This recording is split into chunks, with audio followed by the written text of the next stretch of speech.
আপনি আমি যারা কোরআন তেলাওয়াত করতে আপনারা যারা পারেন না, তাদের জন্য আল্লাহ তাআলা এই সুযোগটা দিছে। আপনি আমি যদি অন্তরে ব্যথা নিয়ে,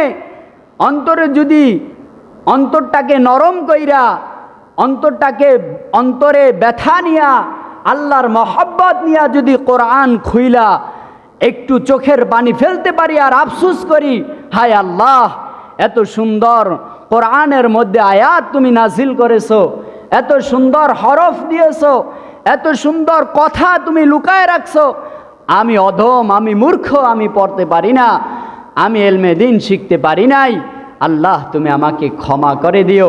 কোরআন তেলাওয়াতের সওয়াব যা হয় আমার আমল নামায় তুমি দান করে দিও। এই কথা অন্তরে যদি রাইখা খুলতে পারেন কোরআন, আর পৃষ্ঠা যদি উল্টাইতে পারেন এইরকম কইরা আফসোস কইরা, আল্লাহ তাআলা কোরআন তেলাওয়াতে যে সওয়াব হয় সমপরিমাণ সওয়াব আপনার আমল নামায় আল্লাহ তাআলা দান করে দেবে। বলি সুবহানাল্লাহ।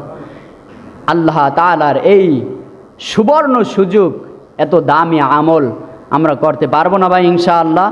আর যাদের সুযোগ আছে, মৃত্যু পর্যন্ত শেখার সুযোগ, ঠিক কিনা ভাই?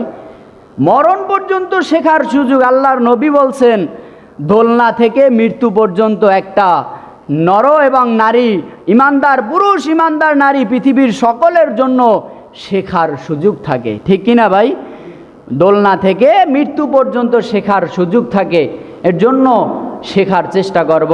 আমার নাতি যদি মাদ্রাসায় পড়ে, নাতি যদি সহিভাবে কোরআন তেলাওয়াত করতে পারে, কোরআন তেলাওয়াত করতে সক্ষম হয়, তার কাছে আমি কোরআন শিখব, সূরা শিখব, সূরা শোনাবো, দোয়া শোনাবো, দোয়া আবার তার থেকে শুনবো, এইভাবে করে কোরআন শিখব। বলি ইনশাআল্লাহ।